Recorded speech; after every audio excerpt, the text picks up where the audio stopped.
Hi, everybody. Welcome back from the break. I'm Vincent Gogolek, the Executive Director of BC FIPA.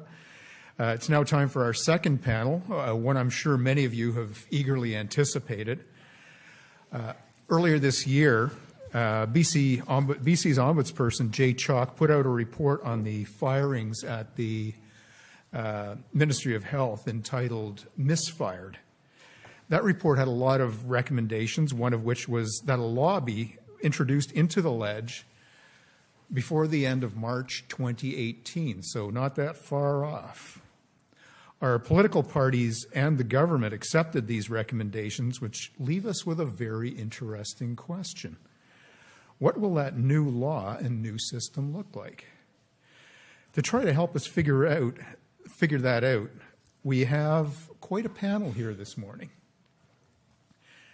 As you may have heard, journalists sometimes deal with whistleblowers.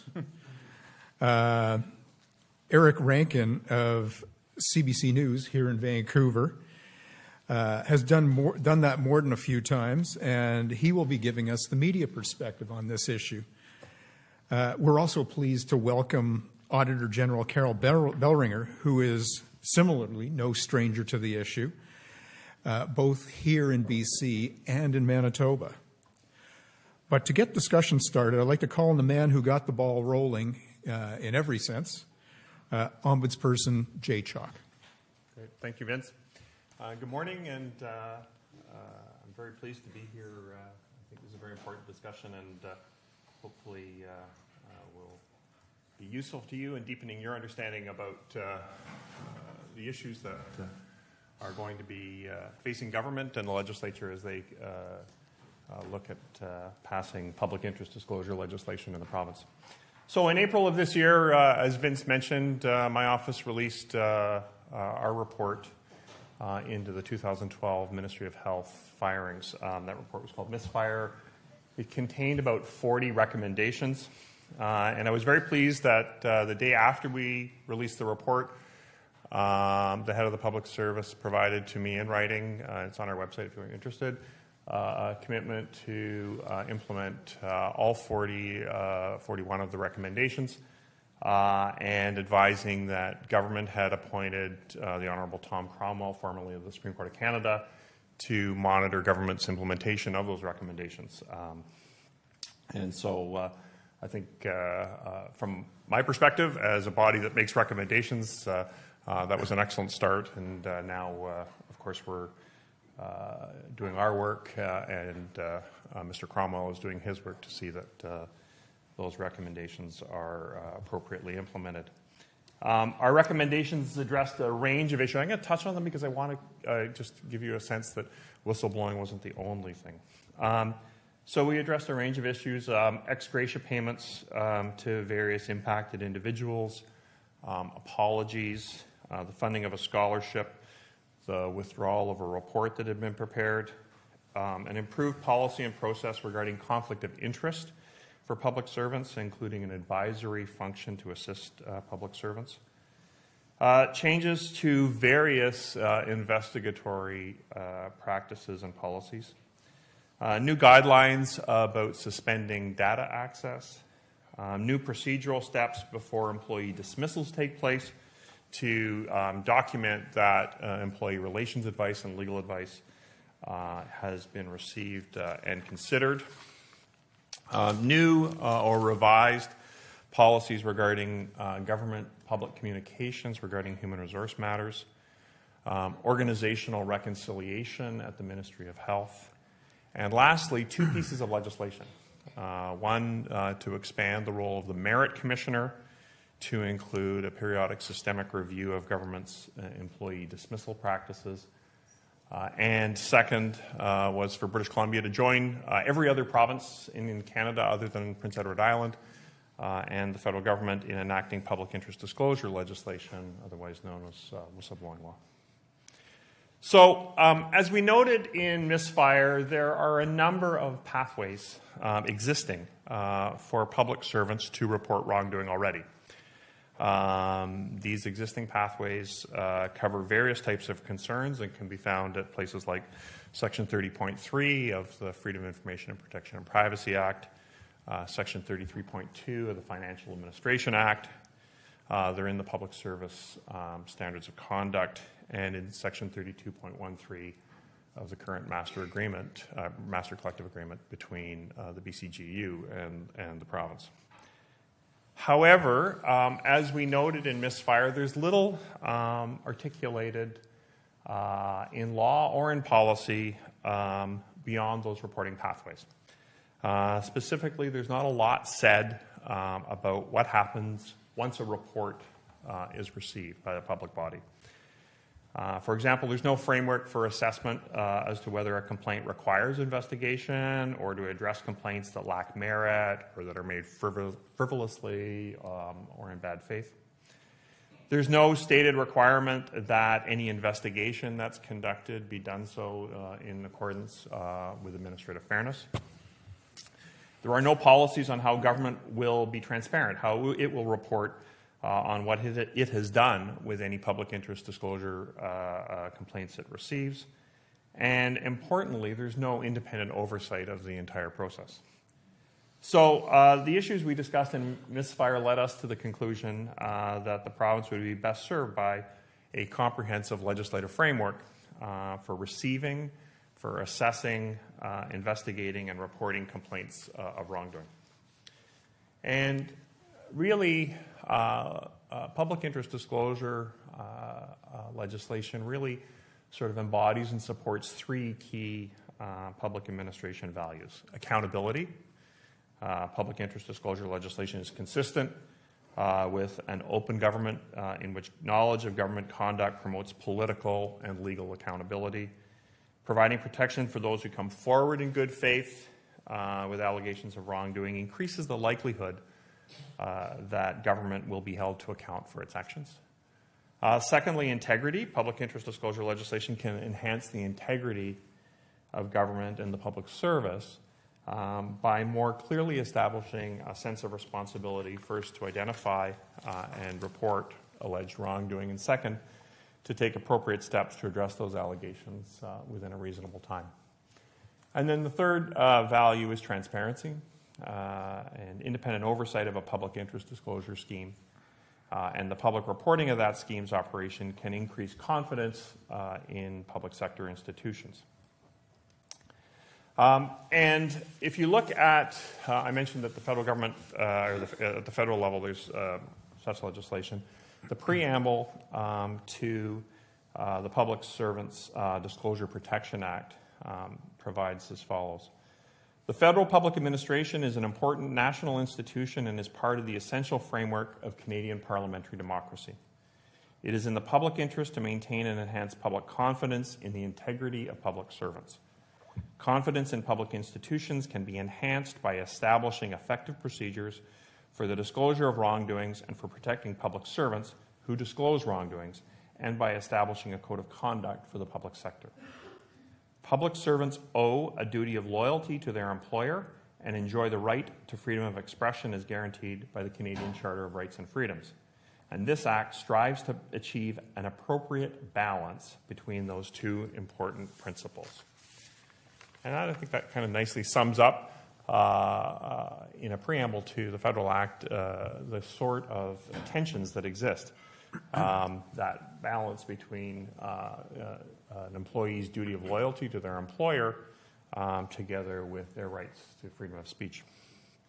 To encouraging people to come forward, but also providing government and its employees with protection against inaccurate or wrong disclosures. Legislation also has to address a number of key issues, and this is where you start to get into the joy of legislative policy development and the devil being in the detail, because what I read you was the federal preamble. But then, of course, once you then have to wade into what actually, how do you resolve a number of issues. The first, or a number of them include, but the first one I want to mention is what organizations are covered. Is it the provincial government only, as so to say, ministries? Do you include the Crown corporations? And what about sort of the broader public sector? Health authorities, entities like Community Living British Columbia.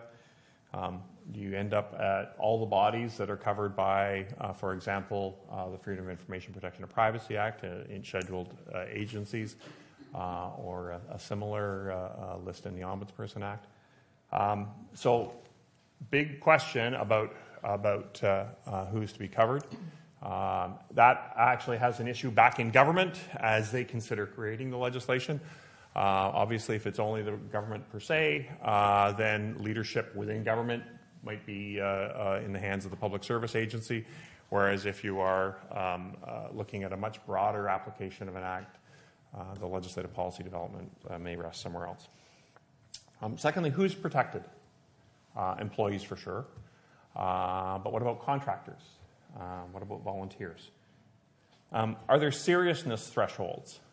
So, for example, the Federal Act uses words such as gross mismanagement or serious breach of a code of conduct. So by implication, once you have a seriousness threshold, then you're acknowledging that there are wrongs that may occur that do not constitute wrongdoing for the purpose of a public interest disclosure legislation. What happens to those if someone wants to express a concern about something that isn't gross mismanagement or isn't a serious breach, but constitutes mismanagement or a more minor breach? And so what other pathways exist for those? Is reporting internal to the organization or immediately to a separate external investigatory body? A number of studies have shown that people actually want, more often than not, to report internal to their organization. They want their organization to take responsibility for something going wrong in their organization and fix it. They don't really want to report at first instance outside their organization. What support is provided to people who make disclosures? Hotlines, what kind of information support? Is there publicly funded legal advice for those individuals? Are there financial incentives, rewards for making disclosures?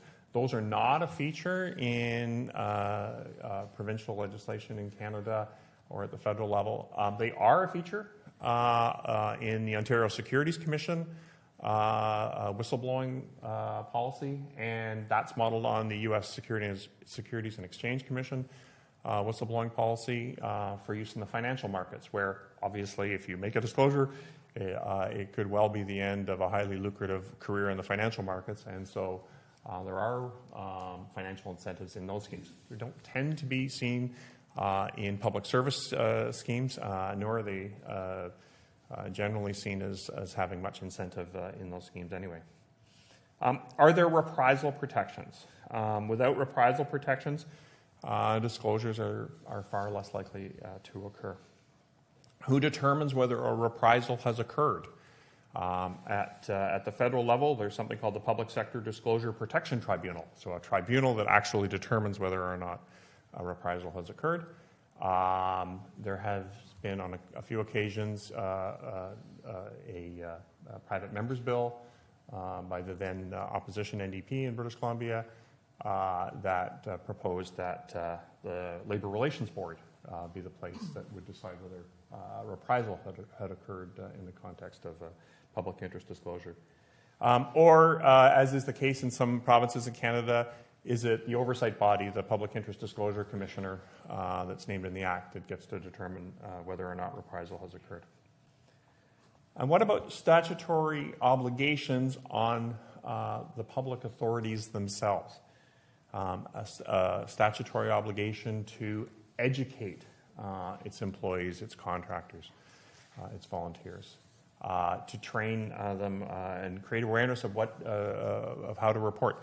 Training and support for designated officers. Designated officers typically are the entity or the people within an organization that if someone wants to make an internal report, that report goes to a designated officer. How well supported, how senior are those designated officers? And turning to culture, fostering ethical behavior as a cultural matter within an entity. someone who I know and respect quite a lot often says, culture eats policy for lunch. And, that's something always to keep in mind. Everyone focuses on all these policy issues, but the culture in an organization is critical.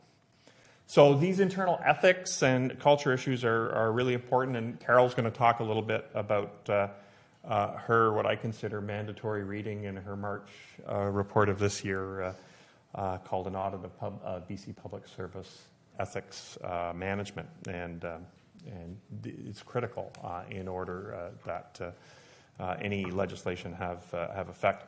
Looking across Canada, an interesting feature seems to be a tendency or a reluctance to report wrongdoing, even in jurisdictions where legislation is enforced. And as the Public Sector Integrity Commissioner of Canada has said, and this is a quote from him, "If we start with the premise that whistleblowing is the right thing to do, my job is to figure out why it is so hard for people to do the right thing." So why are people reluctant? Well, that office, the federal office, ran focus group tests in 2011 and 2015. And the broad initial finding, or the broad overall finding, is that there's a fear of reprisal. Potential reprisal was the first thing that came to mind when public servants thought of whistleblowing. There were other issues that were also raised as things that made them reluctant. What would the impact be on my workplace? Uncertainty about how much evidence I would need in order to make a disclosure. Uncertainty about how I'm going to be supported if I make a disclosure. So all those things have made, certainly at the federal level, the concern is considerable reluctance to disclose. And those studies really recommended a real active buy-in from management, greater interaction with staff, recruitment and training for senior managers committed to supporting employee disclosure, and all of which is designed to reduce fear of reprisal to the point where it's no longer a barrier. Interestingly, they also, though, said that there is a balance between supporting disclosure and expressing concern or pushing against reprisal, and that too much focus on reprisal may paradoxically actually discourage reporting because people think, oh, well, there is going to be reprisal. So a need for balance in the approach. There have been some positive developments between 2011 and 2015, the two occasions in which at the federal level the Commissioner conducted focus groups. There has been a more positive perception about whistleblowing over those 4 years, more awareness and more openness to discuss it in positive terms, and a greater acceptance by managers that in the federal public service that they have a responsibility to report wrongdoing. And I just want to touch on one other study at the federal level, and then I'll turn it over to Carol. The federal commissioner recently published a paper. It's on their website if you're interested. It's called "The Sound of Silence," and it has some interesting sort of observations. And one of them, and some of it's really sort of rooted in the psychology of individuals, because this is, it's a highly personal decision to make a disclosure. And one is the contrast of people who are, if I can put it this way, wired for fairness and wired for loyalty, and that people who are wired for fairness are more likely to make a disclosure, whereas people who are wired for loyalty are less likely, that they're more concerned about being loyal to their employer. Not surprising, but interesting to start thinking about this when you're thinking about how do we change culture, how do we create awareness, and how do we create support for individuals. Three sort of social group dynamics effects. One, the bystander effect. If there's a whole bunch of people who are aware of something, any one individual is less likely to report because, well, there's a whole bunch of people, so someone else can do that. Social influence. We all look for cues from other people about how we're supposed to behave. And so again, when there's other people who know about this, if they're not reporting, probably I shouldn't report either. And then third, the cost associated with being wrong, that people worry about what if I'm wrong and how's that going to impact me and my family. So the paper identified a number of evidence-informed strategies to increase speaking up or report wrongdoing, increasing psychological safety, leaders who act with humility as opposed to not so much, and who ask a lot of questions of their staff. So engaged leadership in an organization. Promoting clarity and communications within an organization. If you're clear and supportive, then that encourages reporting in an organization.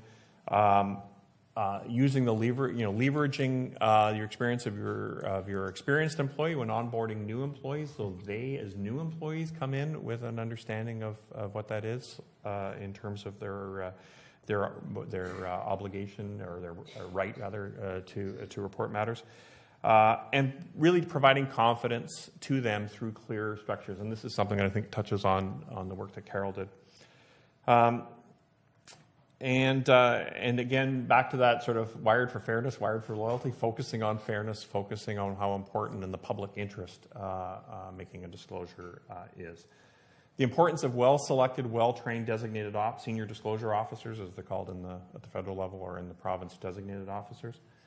And really leaders that walk the talk. Active solicitation of issues that are going on in their organization rather than sort of passive open doors. So, all of that kind of occurs to me. There's some, big overarching issues we have to think about. Is reluctance to come forward, is that human nature or is that a function of organizational culture? Is this reluctance a public sector reluctance, or is it something you see in the private sector as well? And how can we change culture? And I know that this is a long way from making a recommendation to thinking about that, but I'm a strong believer that the legislation is only going to have full effect if we really see public sector organizations embrace what it really stands for, as well as the letter of the law. So the theme is, has the wave broken for today? And I have every confidence that the wave is broken in the sense that we're going to see legislation by next March, but as any surfer in Tofino will tell you, not every wave is a wave that you can ride.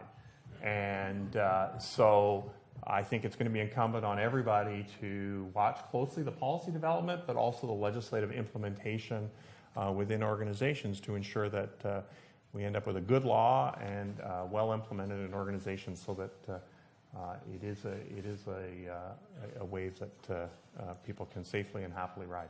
Thanks very much.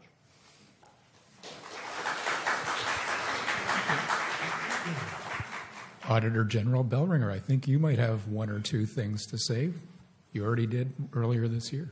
Thank you, but I will say Jay has really covered well the need for a really comprehensive review at what needs to be considered when the legislation's put in. I'll speak in a few minutes a little bit. I'll tell you a little bit more about the audit that we did, but I thought I'd just as a bit of background, I'll tell you a little bit in general about what our office does, and more specifically what we do, because we get a lot of citizen concerns that come our way currently, and I'll speak to that before I get into the ethics report. And I have to say, am I like the only not lawyer in the room? Or is you? Okay, great. We look at the work that we do does come from a different lens. We're not looking at only whether or not laws have been followed, but whether or not good practice is the result. And we do look at accountability and transparency for sure. That's certainly language that you're going to hear from an auditor quite often. And we are looking at whether or not the members of the legislature are receiving the right information they need to make good policy decisions. And so we can't wander into to commenting on the merit of policy, but we do bump up against policy because we want to make sure that they've got enough information to do their job. The work of our office, I always have difficulty to, in a very brief way, describe what we do, but I took a taxi in Vancouver last year, and the taxi driver was dropping me off somewhere and says, "What do you do?" And I told him, and he goes, "Oh, right, you make sure government doesn't cheat." I thought, not a bad way to put it. Better to repeat what the taxi driver told me than for that to be my description. But it definitely captures it. About half of the people in my office, and there's about 120 of us, half of the auditors work on financial audits, and I think there's a perception that our office are a bunch of bean counters, but that's only half of them are bean counters. And the other half of the audit work is performance audit, so a very broad look at any aspect of anything that government is doing, and we can follow the dollars. So everything from what ministries are doing through agencies, boards, commissions, crown corporations, and recipients of public monies. The one thing we select, the financial audits are set out in legislation as to what we need to do, but we select the performance audits. And so we consider risk and significance and where can we make the biggest difference and where do we have the expertise to contribute. What we don't have a mandate to do is follow up the individual complaints that may come our way. But it's an important thing. It's a way that when people have been frustrated by the system, they will often write to us. So we get tips. We get the equivalent of whistleblowers who come to us from citizens, from MLAs who aren't getting answers to questions that mostly the opposition, but not entirely, and by public servants who are saying, look, I don't like the way something's being done. So when we get those concerns coming our way, we'll either provide a certain amount of basic information to them. We may actually say, look, it's really a fairness question. You should go see the ombudsperson. But we may contact the ministry on their behalf. We treat all of those things anonymously. So when people come to us, we can't guarantee it because there are certain, if for any reason we did some work and it ended up in the courts, the court could request our working papers, but that's the only legal route for that to happen.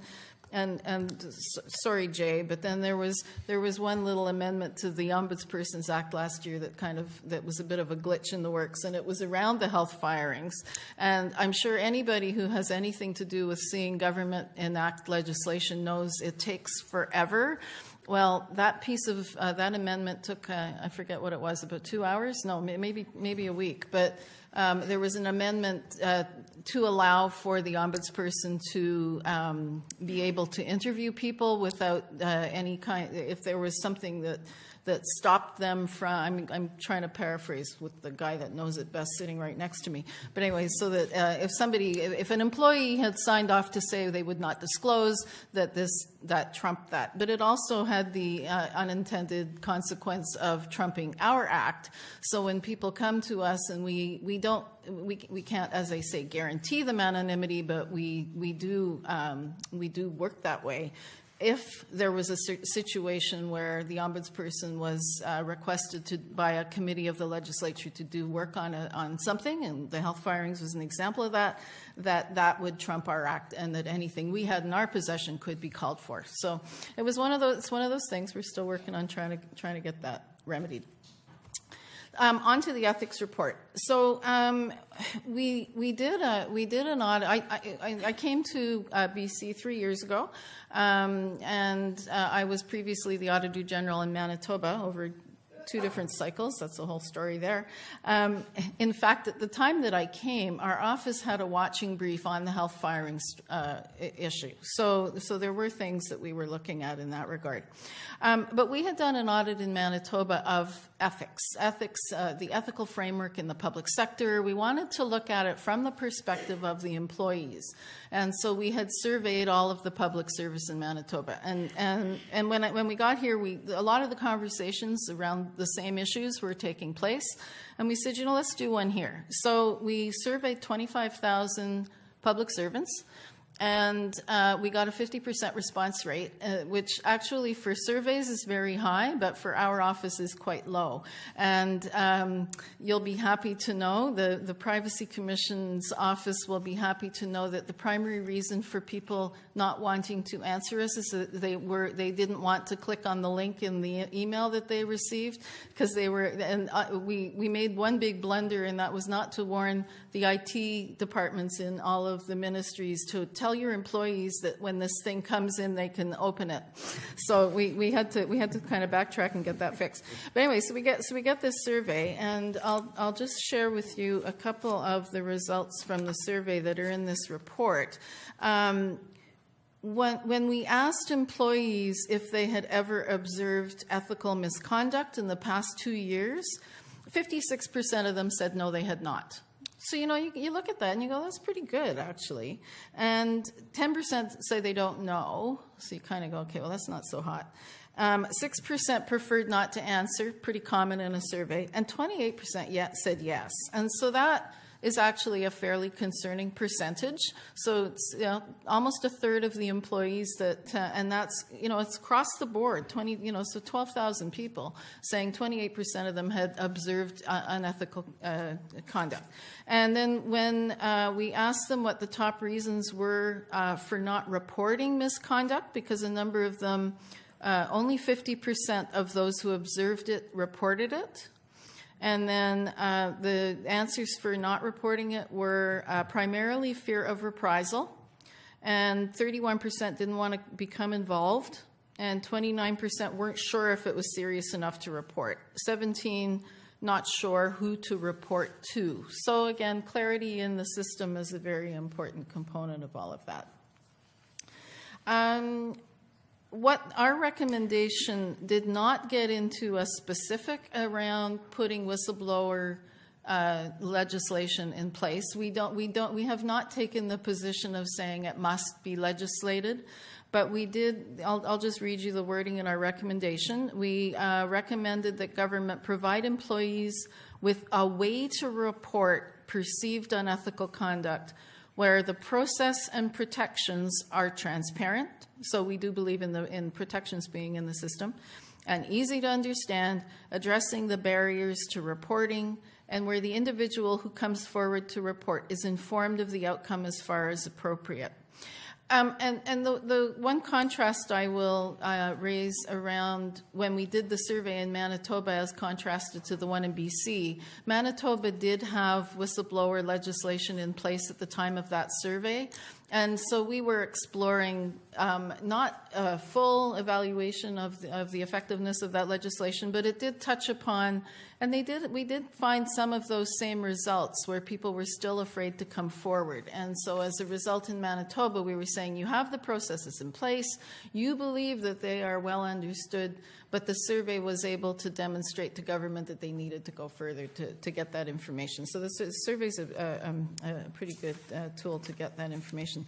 Now, I noted to myself to provide you with one example if I had time. Do I have another minute or two?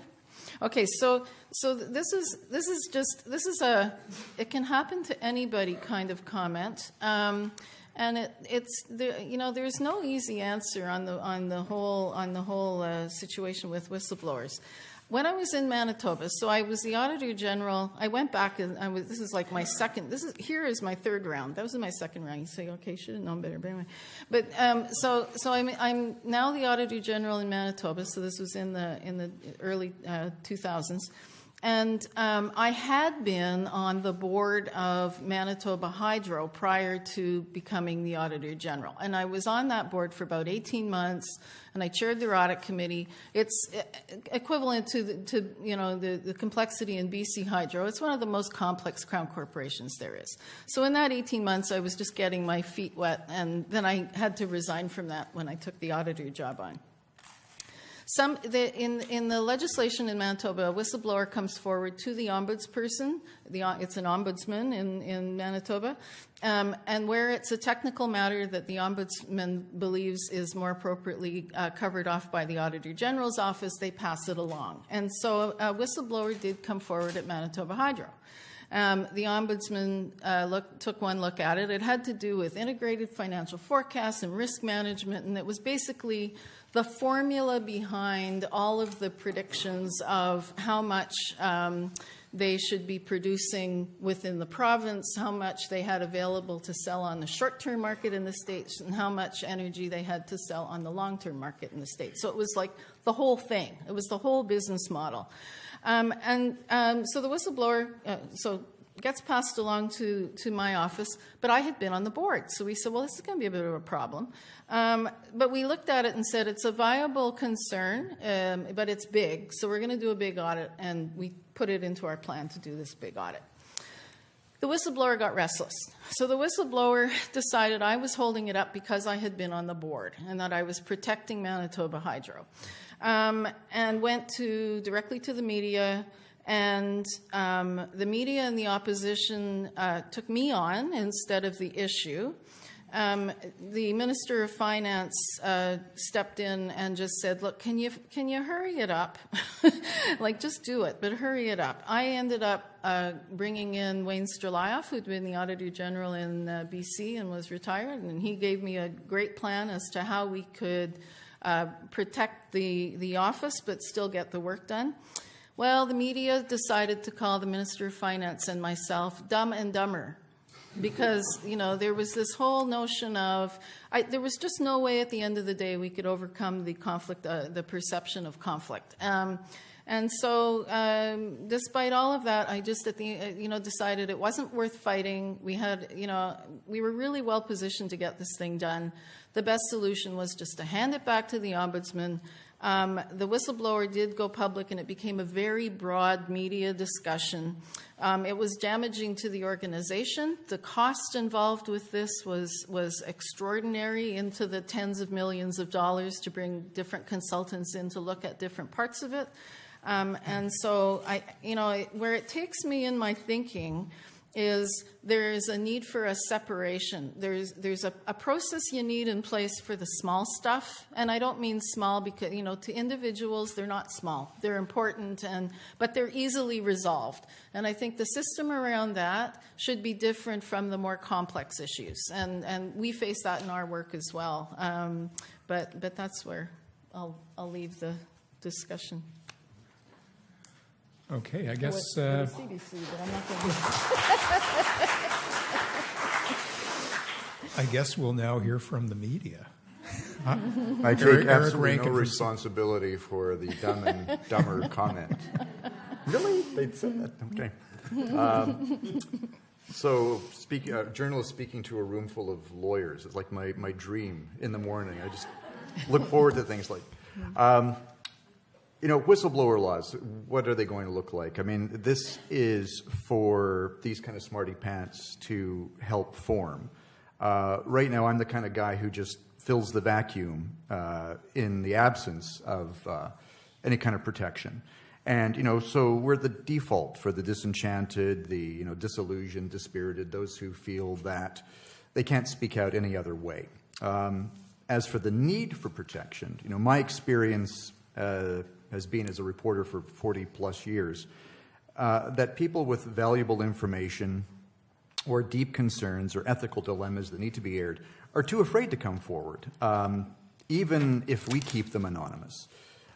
Maybe if we're lucky, somebody will occasionally show up at our security desk with, a truckload of documents because they've just been fired, which comes with obvious issues, or they're just retired and they've been kind of cogitating for a while, but they've left, and then they come. There's something that's been burning in their brains, but their knowledge might not be up to date by the time to come to us. So, overall, real inside deep throat whistleblowers are pretty rare. I mean, I wish I'd had more in my career come forward.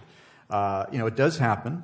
And Stuart, if you can just bring up the web story behind me. I'm not going to go through the reveals at this point, but just the web story that a colleague of mine just did on Portman Bridge and spending is an example of just how key whistleblowers can be to our job as journalists. And I'll get more into that in a bit.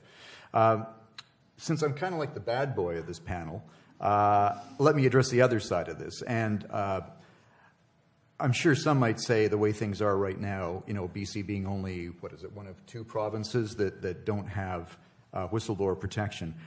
Reporters can and maybe have been reckless at times and publish and or broadcast unverified allegations, all for the sake of headlines or hits on a web page, in short, for a scoop. And some might argue that giving whistleblowers protection could maybe encourage a free-for-all in some ways, or at least give freer rein to people with access to grind, to make unsubstantiated or inaccurate allegations, and that the irresponsible press will just take that and run with it. But that's not the way it is. I mean, at least not at the CBC.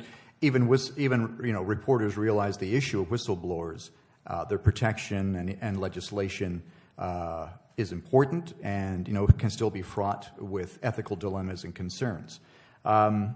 So there is this vacuum in BC, certainly at this point, when it comes to protecting whistleblowers, and journalists have created their own rules as a result.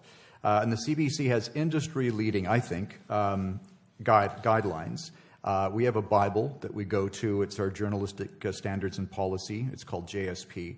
It sets very specific rules for dealing with whistleblowers and sources that wish to remain anonymous. Here are some of the JSP rules. Some might seem obvious, but they're clearly laid out so there's no confusion for CBC reporters. The decision to work with a whistleblower is the result of a consideration which balances the public interest and the interests of the organization involved. Public interest always plays a huge role in anything that we do. Is it in the public interest to get this story out? Another point is the story must check out, which is kind of obvious. The person's bona fides, their qualifications must check out, kind of obvious. The person's motivation must check out, not so obvious sometimes as to why they're coming forward.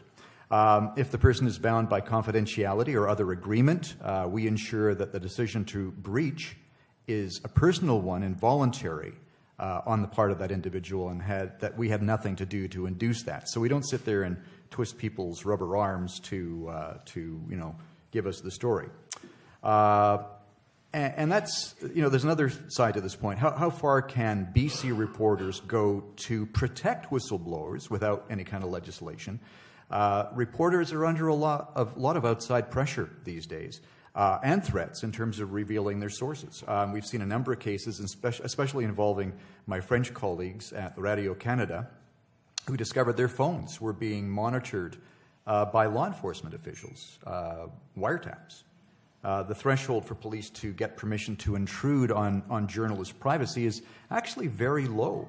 And Parliament is now looking at ways to increase our protection against that. I think it's Bill S-231 or something, which would protect journalistic sources. But still, whistleblowers right now, justifiably ask, why trust reporters if our confidential dealings are easy to penetrate? We're also hit fairly often with production orders. We air a story, police arrive unannounced asking for raw footage and our notes. The CBC always turns them away, but still there is that intimidation factor, and there's often threatened court action, or if there is a civil writ filed, if there's a lawsuit filed, that can force production of our notes, and again can jeopardize the anonymity of whistleblowers. But the major priority for CBC News is to protect our sources. Our guidelines state, our ability to protect sources allow people with important information to come forward and expose matters of public interest, again, that key phrase. If we do not properly protect our confidential sources, potential sources will not trust us. This compromises our ability to expose abuses of power. So, kind of fairly obvious why we think whistleblowers and helping protect them is pretty important. So let me wrap up with a simple but graphic example of why whistleblowers are important, if not crucial. And it has to do with this web story behind me. My colleague Natalie Clancy just did an expose on possible overpayments for the accelerated completion of the Port Mann Bridge, and that was all thanks to several whistleblowers. This story got a lot of traction. The Green Party called for a public inquiry. It may end up in the lap of Carroll as the Auditor General to take a look at it. In short, this was about allegations the BC Liberals had paid premiums to key contractors to accelerate the project for political purposes right before the May 2013 election. And Natalie, first got tipped to this about a year ago. It took a year to pull this story together. Some of that time trying to convince our bosses to go with the story because, Let's face it, 6 anonymous sources is, could make anyone nervous. People were willing to give us information, but they didn't want their names revealed because they feel all the usual kind of retaliation or not being able to work in the business again or whatever. But let me show you how we were able to do the story. When Natalie got tips that the BC Liberals may have thrown money at the project to complete it early, she filed an FOI to get key documents and to verify what her main whistleblower was telling her. Again, we weren't just going to go with what seemed like a really obvious inside source. So, Stuart, you can do the little reveal here. Here's what we got back: hundreds of pages of redacted documents. Everything was blanked out. But luckily, we had the whistleblower's documents that we could cross-reference, and that was the kind of thing that had been taken out. And this was key for our bosses. We had to verify what the whistleblower was saying. So it was, tons of information, dollar figures, any reference to acceleration and premiums paid, which was key to the entire story and the entire FOI, were all obliterated. And Stuart, just scroll down to the second example there. So here's an example where all of the references to acceleration and that have been taken out. And can you just slide over for me? This had all of the references to acceleration, all of the references to premiums, all of the references to amounts of money that were paid. Luckily, the whistleblower had provided to us. So that's why whistleblowers and whistleblower protection are so important, why we need new laws to give them a voice. Thanks.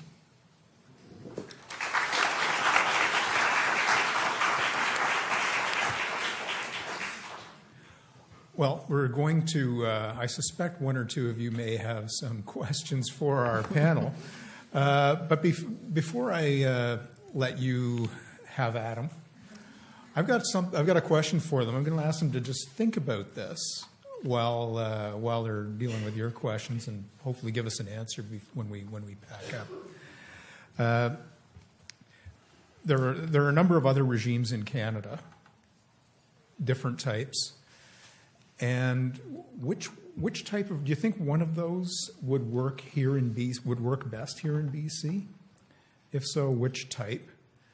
Also, we're fortunate enough to have, all in the same room, 3 of the officers of the ledge, who, if it's not going to be a brand new officer, it may end up in their lap.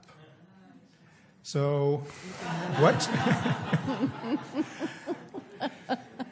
And we can maybe do rock, paper, scissors or something. But where do you think it should reside? So we'll get back to that at the end. But first, we'll go over for a first question. Hi, good day. I'm so glad they're finally doing whistleblower protection here, because I was just reading there's no protection in the Charter Section 2.B on free speech. In the courts in the 90s said no, so they used apparently common law, pre-charter common law. But in an ideal whistleblower law, do you think it would cover beyond the public sector, but also the private sector and nonprofits? I guess that would help in the Portman Bridge case with private contractors. And also, should there be like a financial incentive for whistleblowing, or that motive doesn't matter at all? For example, in the American whistleblower laws, some are entitled to 15% of the government funds that are saved by his acts. So if he saved $1 million, he would get $150,000 or so. Do you think we should do that here as well? Anybody? Does that extend to reporters too?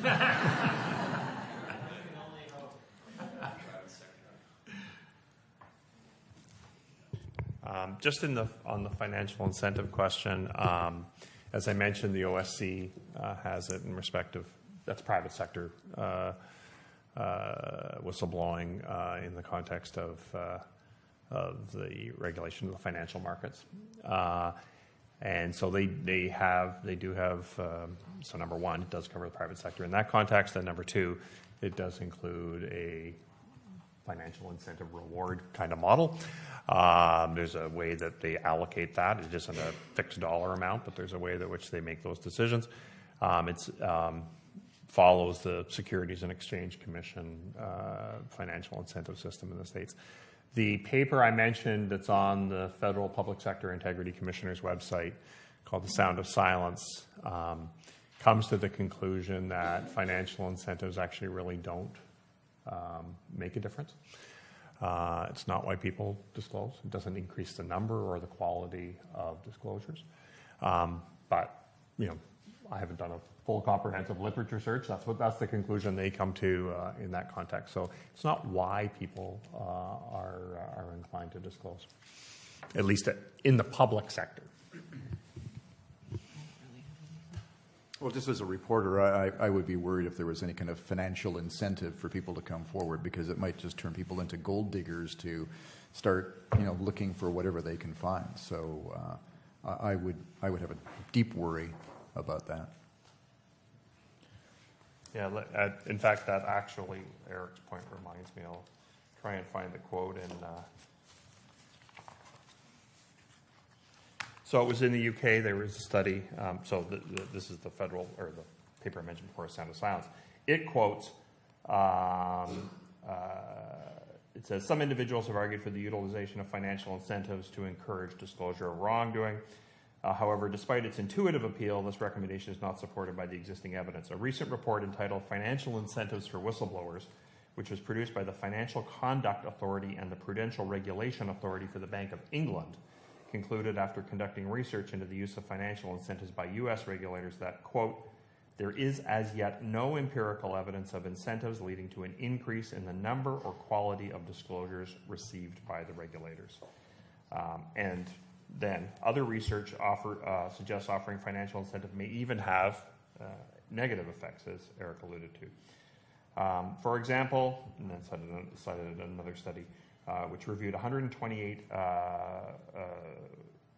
experiments, I'm not sure what that means, conducted over almost 3 decades, and concluded that, quote, tangible rewards tend to have a substantially negative effect on intrinsic motivation. Where institutions focused on the short term and opt for controlling people's behavior, they do considerable long-term damage. So, just some caution about the question about financial incentives. Just one we have follow-up. another questioner.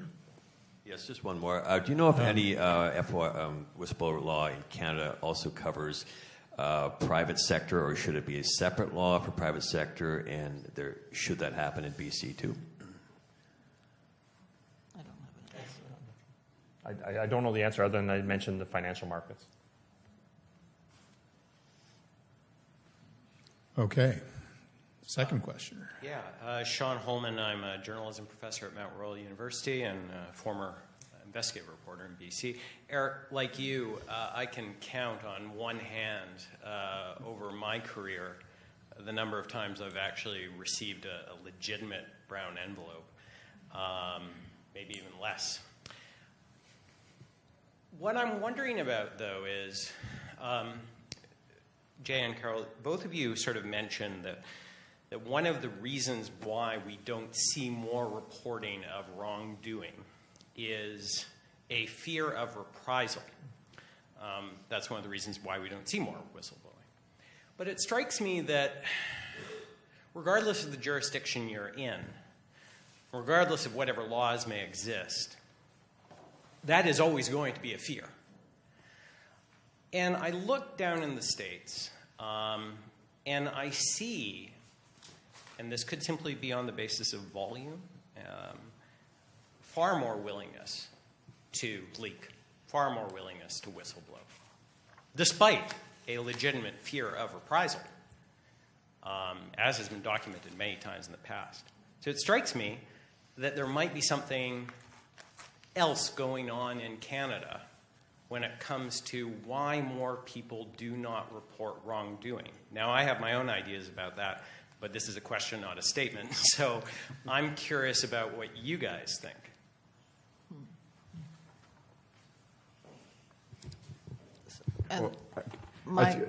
Just as a reporter, I got to say, when I go to the States to do a story, I love it because they're so bombastic that, as a general rule, we get great quotes that you would never get from law enforcement officials or whatever. But I think that just speaks to a difference in character between Canadians and Americans. Sorry, Karen. Well, no, and I mean, I was just going to say I don't have any facts I've uncovered that I could contribute to that discussion, and of course, auditors, we're like the most reluctant to ever say anything unless we have all the facts. But certainly, it does speak to the different cultures, and I'm not sure that I've seen anything that would really, it doesn't really answer the question, but I would totally agree with, it doesn't matter what legislation is put in, I think you're still going to see that trend, or that finding, that people will remain reluctant.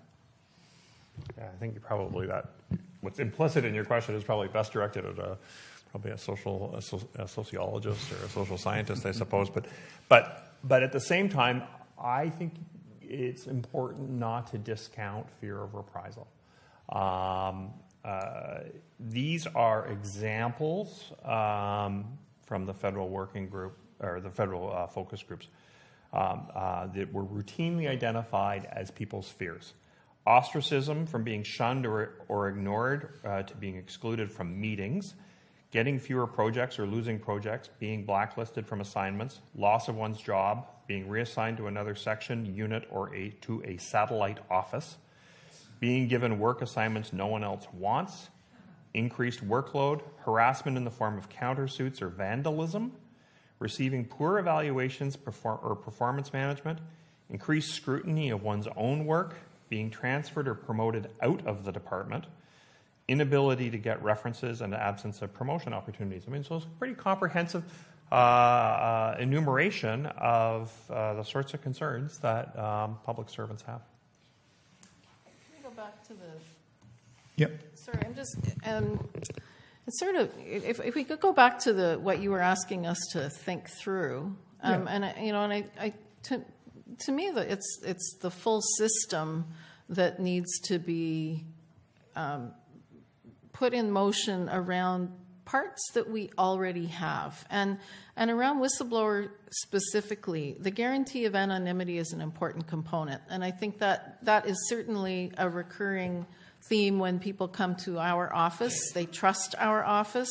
They know that they can speak to us and give us what information they have, and that we have legal access to get more. And I do think the committees of the legislature should be more active in taking a non-political position on a number of issues that arise, and they can use their independent officers to go and get the work done. And it was the way that the health firings got resolved. And it was there were far too many projects taking place. I mean, there's a 2-page map within Jay's report that shows you the timeline of all the different things that were happening around trying to get to the bottom of what happened.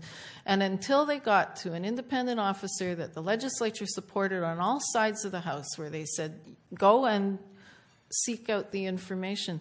And it's those access points exist today. If somebody comes forward now, it's difficult to get all parties of the legislature to agree to have something followed up. And the most solid way for us to enter into the Port Mann discussion is for the Public Accounts Committee, which has the ability to ask my office to do something, and I'm required on that. If they are to ask, I'm required to do it. And so if they were to come forward and all parties agree, we would like you to investigate this, then it's easy for us to schedule it in. The minute we get into the opposition has one position, the government has another, and they're fighting, you've got, well, you're all wrong, no, you're all right, and all that's going on. If we choose to do it, we enter into the political debate. So that, I think that is the case, and I'm only speaking to this obviously from the public sector perspective, but certainly if there's legislative support for something, the guarantee of anonymity, and a system that chooses to evaluate the outcome. Okay, seeing no further questions, I guess it's time for you to all say Drew should handle it. Absolutely. Please don't say Drew should handle it. So I'll say what we said in our report. So what we said in our report was ideally that it should be a new standalone entity as exists at the federal level. I think really, for me, it's about something that supports that level of awareness and is an organization solely devoted to creating that. You can see that it is a struggle across Canada to have an effective program where public servants feel confident in utilizing it. Having said that, other provinces have utilized existing officers, and we said in our report, strangely, it could be Drew, it could be Carl's office, or it could be my office. So the three of us happen to be in this room, the three people that we mentioned. So really, either some model of a new public service sector integrity commissioner, or the three officers you got in this room. I'm just excited to think that there could be some legislation to protect whistleblowers. In some ways, it could trip up what I do for a living if it actually gets formalized, and then we won't get people coming to us with flash drives and tons of documents. But somehow I still think that if it creates that idea that there is some protection, that there is openness, that people will not face repercussions. It might still give, people may still not necessarily trust the system, or may think that they just want to cut to the chase and get this in front of the public eye as quickly as possible. So I don't see there being a downside. I think that we're still going to get our brown envelopes occasionally, very occasionally, at the security desk. But in the meantime, the people who really are going out on a limb and have identified something that they're concerned about will be protected, and this will be in the best public interest all around. The Auditor General has not yet spoken. Well, I sort of preempted it, so I won't have. Okay, so that, I think we have come to the end of the whistleblower panel. Give it up for...